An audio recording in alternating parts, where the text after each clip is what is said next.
Mantan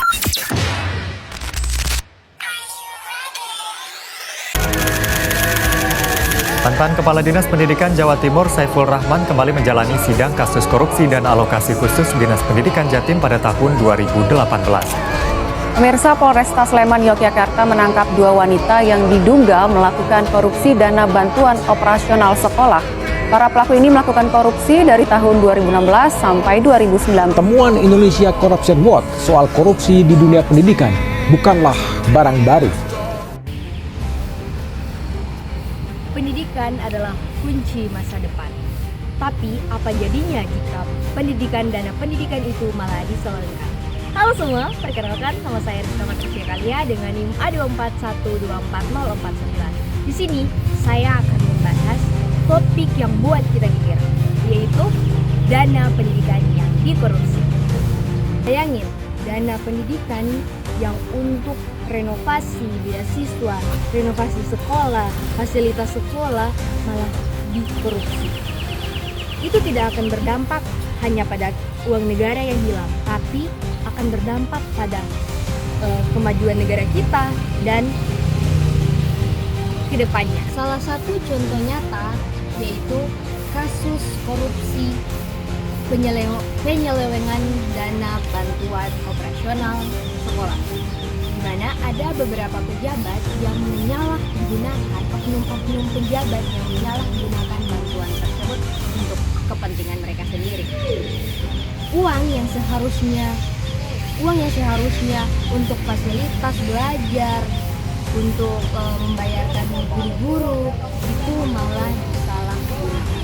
Ya, siswa tidak dapat fasilitas, guru-guru tidak dapat haknya. Dan kasus ini terjadi tidak hanya beberapa kali saja, tetapi kasus ini terjadi di beberapa daerah juga. Kasus korupsi sangatlah berdampak besar, di mana siswa-siswa itu belajar di ruang kelas yang rusak, fasilitas laboratorium yang minim, bahkan kualitas pendidikan jadi rendah. Bahkan parahnya, ada beberapa siswa miskin yang seharusnya bisa bersekolah malah terkendala dengan biaya karena kasus korupsi ini. Jadi, kasus korupsi dana pendidikan bukanlah angka, tapi menghancurkan kesempatan generasi muda untuk melanjutkan masa depan mereka. Apa bisa terjadi? Yang pertama, keserakahan oknum atau pejabat sekolah, kurangnya pengawasan dana BOS, dan kurangnya transparansi pendanaan atau pemberian dana BOS. Akibatnya, sarana dan prasarana terbengkalai, guru dan siswa dirugikan, kualitas pendidikan jadi rendah, SDM rendah, dan pendidikan itu terhambat. Lawan korupsi. Yang pertama, perkuat pengawasan dana pemberian dana BOS, kemudian hukum jerak para pelaku korupsi, dan tanamkan nilai-nilai kejujuran dan kejujuran. Dan yang paling penting, kita sebagai pelajar atau mahasiswa harus biasakan jujur.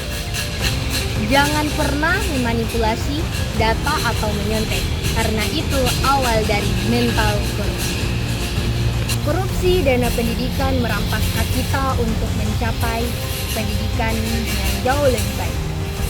Ayo, jadilah mulai dari diri sendiri.